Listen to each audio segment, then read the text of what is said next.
अस्सलाम वालेकुम। मैं मर्सिडीज मिट्टू और बाबा ला मोल 12 इमाम 14 में सुम पान नंबर 68 बे ॾींहुं राय बन खे सहरा में घुरायो वियो।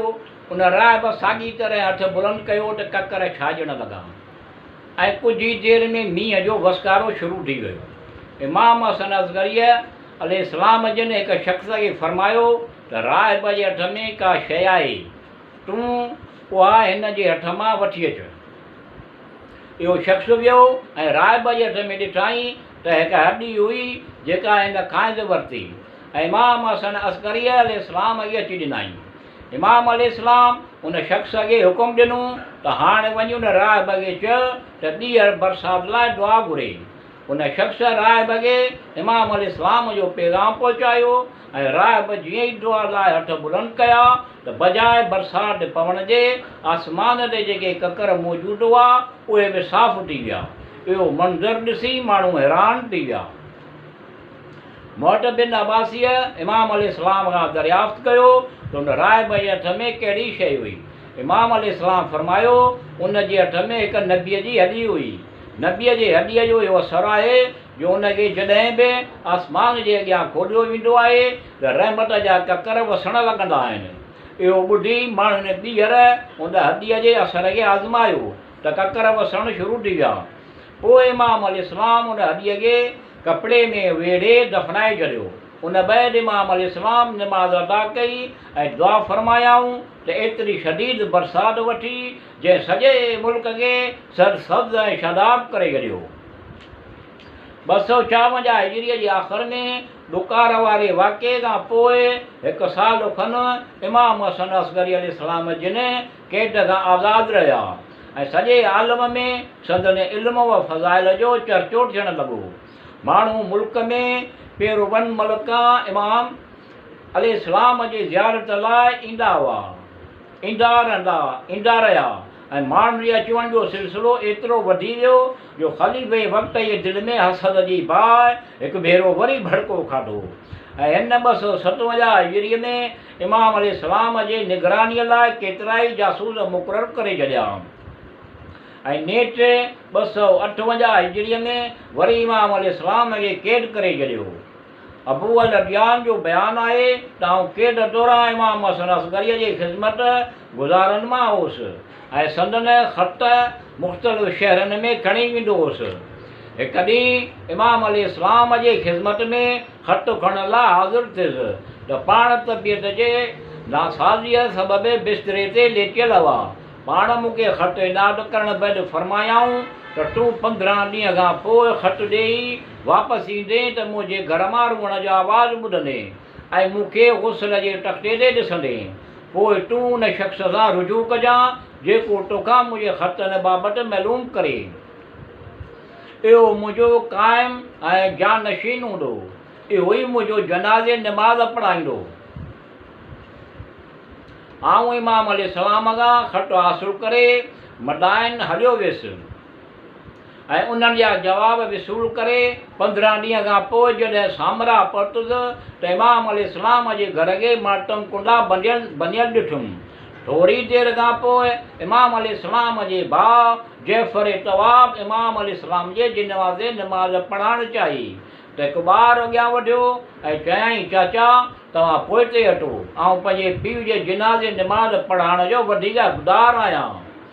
जैफर तवाब पुठियां हटियो ऐं उन ॿार पंहिंजे वालिद बुज़ुर्गवार जे जनाज़े निमाज़ पढ़ाई। पोइ खेनि पंहिंजे हथनि सां सामरा में पंहिंजे ॾाॾे इमाम अली टकी अलैहिस्सलाम जे भरिसां दफ़न कयाईं।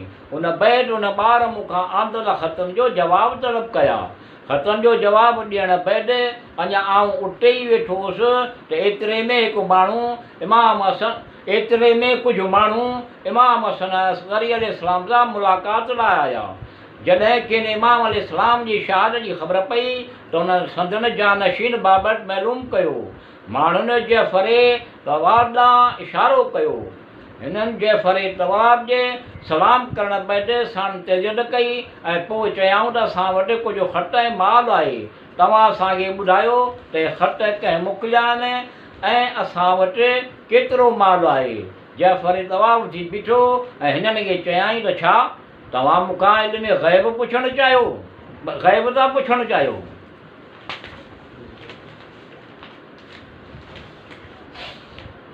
उन दौरान इमाम महदी अलैहिस्सलाम जो ख़ादिम आयो ऐं चयाईं तव्हां वटि फलां फलां जा ख़त आहिनि, हर हिक जो नालो वरिताईं ऐं पोइ ॿुधायईं तव्हां वटि हिकु ठेलो आहे जंहिंमें 1000 दीनार आहिनि ऐं उन मां 10,000 दीनार सोन जा आहिनि जेके कपिड़े में वेढ़ियल आहिनि। उन्हनि ॿिन्ही फर्ज़नि इहे तमामु ख़त ऐं ठेलो इमाम अलैहिस्सलाम जे ख़ादिम खे ॾिनो ऐं चयो त जंहिं तोखे असां ॾांहुं मोकिलियो आहे हक़ीक़त में इहो मासूम अलैहिस्सलाम इमामी ज़माना अलैहिस्सलाम इहो ई ॿारु आहे। 14 सितारे जो मुसनफ़ मुख़्तलिफ़ किताबनि जे हवालनि सां लिखे थो त इमाम हसन असगरी अलैहिस्सलाम खे पहिरीं रबियुल अव्वल 260 हिजरीअ ते क़ैद दौरान ख़लीफ़े वक़्तु मुअत्त बिन अब्बासीअ ज़हर ॾियारे छॾियो, जंहिं सबबि 8 रबियुल अव्वल सन 260 हिजरीअ ते पाण शहादत माणियाऊं। शहादत वक़्तु संदन ॼमार 28 साल हुई। मोरख़ैन संदन अज़वाज जो तइदादु हिकु लिखियो आहे ऐं संदन औलाद में सिर्फ़ु हिकु फ़र्ज़ंद इमाम महदी अलैहिस्सलाम ॼाणायो आहे। अल्लामा मजलिसी अलैहिर्रहमत लिखे थो त इमाम हसन अस्करीअ जो तदफ़ीन खां पोइ हुकूमत पारां इमाम महदी अलैहिस्सलाम खे गिरफ़्तार करे क़त्ल करण जे इरादे सां इमाम अलैहिस्सलाम जे घर जी तलाशी वरिती वई ऐं ख़वातीन खे गिरफ़्तार कयो वियो, पर ख़ुदा वॾे आलम पंहिंजे वाइदे मूजिबि पंहिंजे आख़िरी हुजत खे उन्हनि ज़ालिमनि जे तसरस खां महफ़ूज़ करे छॾियो।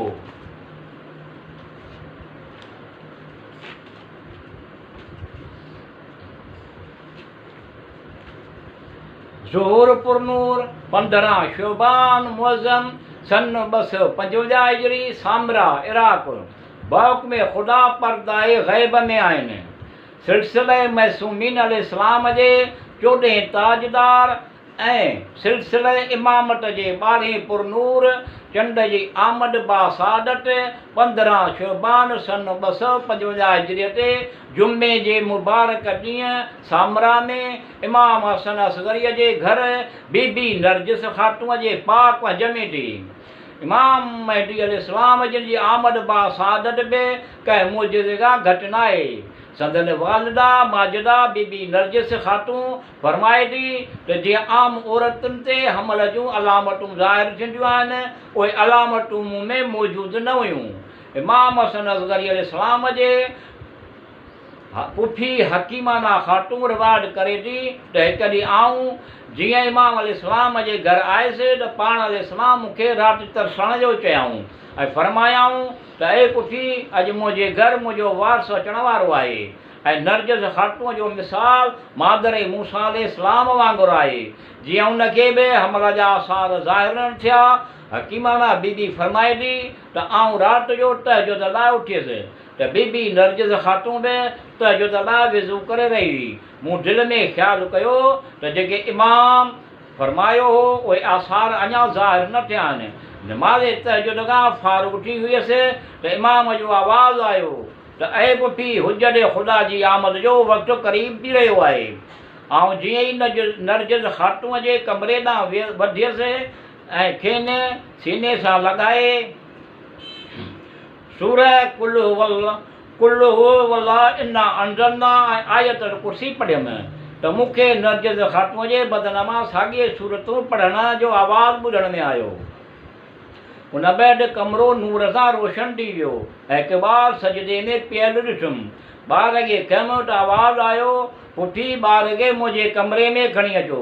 ॿारु खणी इमाम अलैहिस्सलाम जे हंज मुबारक हंज में ॾिनुमि। इमाम हसन असगरीअ अलैहिस्सलाम ॿार जे कननि में अज़ान ऐं अकामत चई ऐं पोइ ॿार खे फरमायाऊं ऐं फ़र्ज़ंद ख़ुदा जे हुकुम सां ॻाल्हाए। उन ते ॿार क़ुर शरीफ़ जी आयत जी तिलावत कई जंहिंजो तर्जुमो आहे असीं चाहियूं था त अहसान कयूं उन्हनि माण्हुनि ते जिन खे ज़मीन ते कमज़ोर कयो वियो आहे ऐं उन्हनि खे इमाम बणायूं ऐं उन्हनि खे रूए ज़मीन जो वारस बणायूं। उन बैदि कुझु सब्ज़ तारनि असांजे घर खे घेरे वरितो।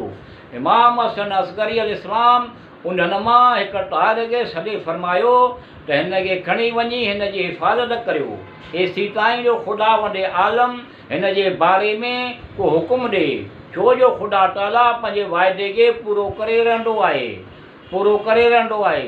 हकीमा खाटू फरमाए थी त मूं इमाम हसन असगरी अलैहिस्सलाम खां दरियाफ़्त कयो त हीअ तार केरु हो। इमाम अलैहिस्सलाम फरमायो इहो जबरील अलैहिस्सलाम हो ऐं उन सां गॾु ॿिया रहमत जा फ़रिश्ता हुआ।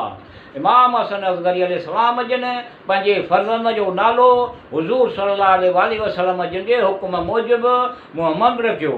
उलमा जो बयानु आहे त संदन नालो ज़बान ते जारी करण जी ममानियत आहे।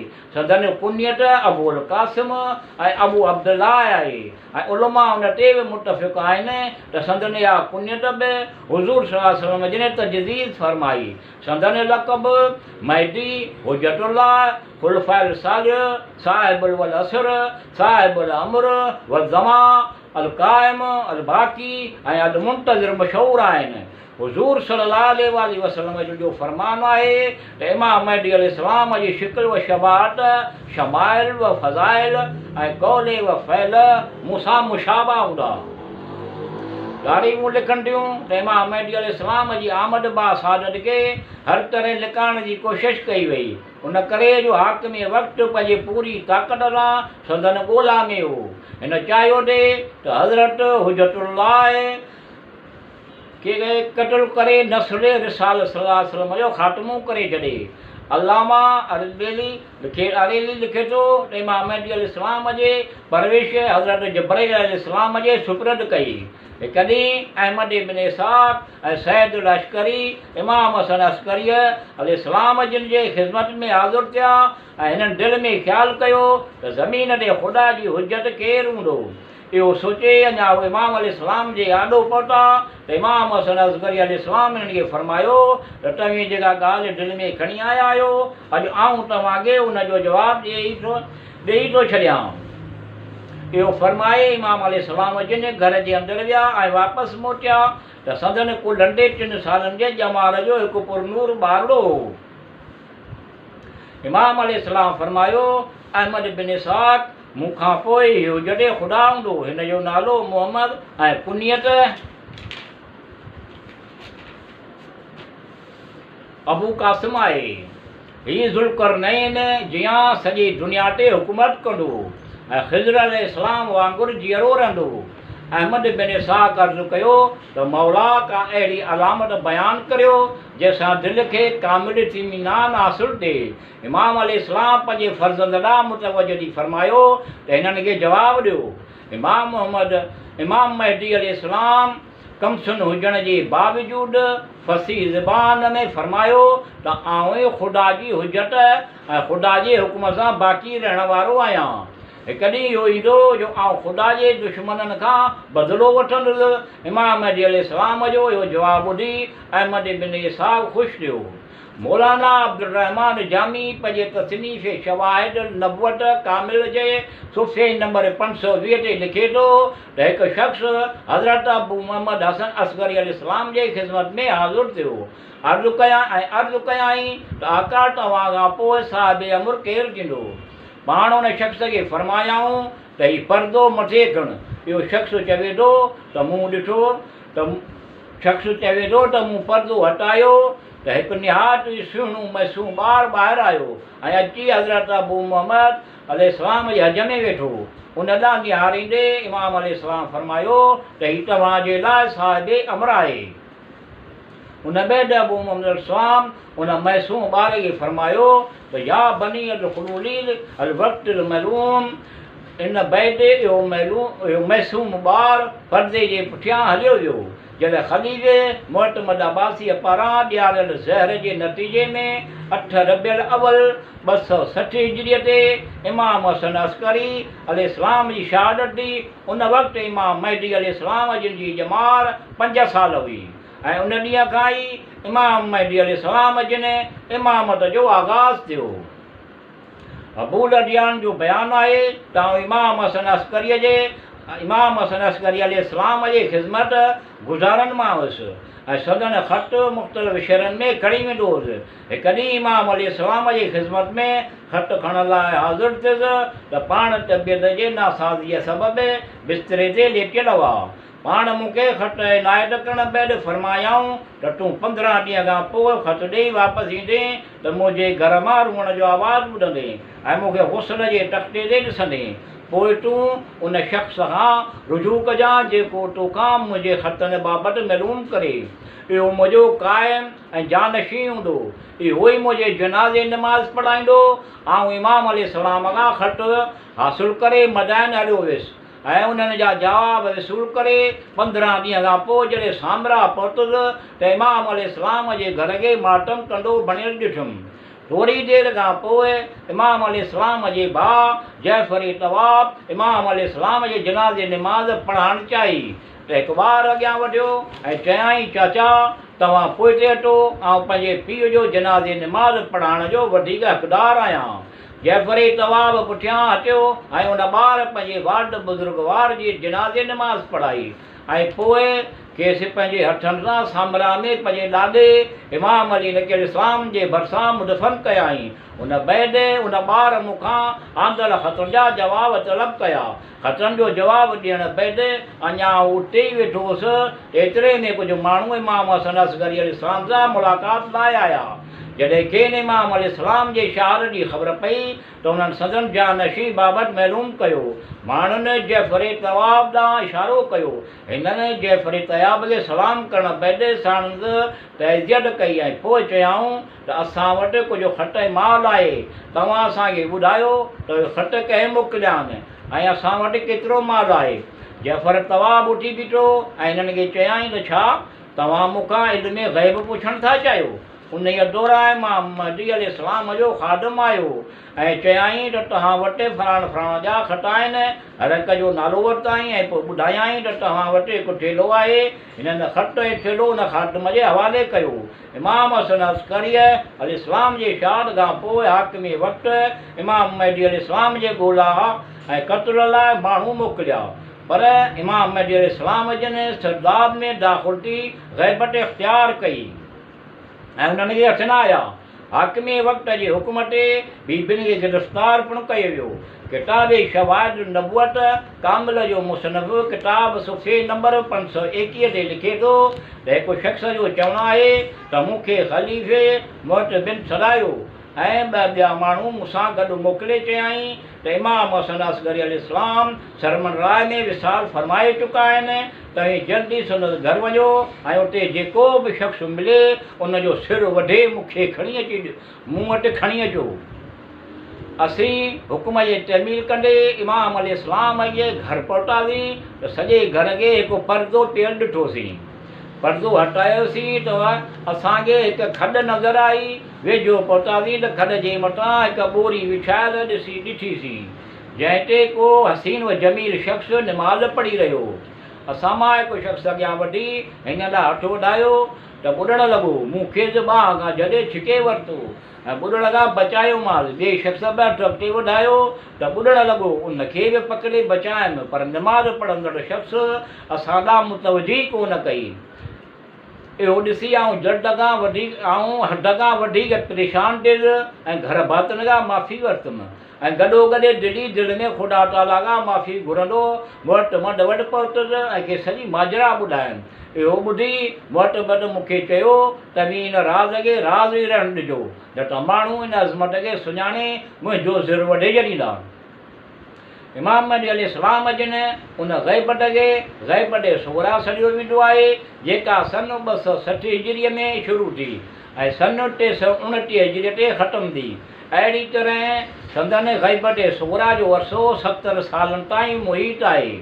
329 हिजरीअ खां संदन ग़ैबत कुबरा शुरू थी आहे जेका जेसीं ताईं रब पाक चाहींदो तेसीं ताईं जारी रहंदी ऐं जॾहिं बि ख़ालिक़ काइनात चाहींदो पंहिंजे वलीअ जो ज़हूर फरमाईंदो। हिन वक़्तु पाण ग़ैबत कुबरा जे दौर में पर्दे ग़ैब में रही हुकुमरानी ऐं रहनुमाईअ जो फ़र्ज़ु अदा करे रहिया आहिनि। इमाम महदी अॼु जंहिंजे ज़िंदगीअ जे चइनि हिसनि में विराए सघे थो।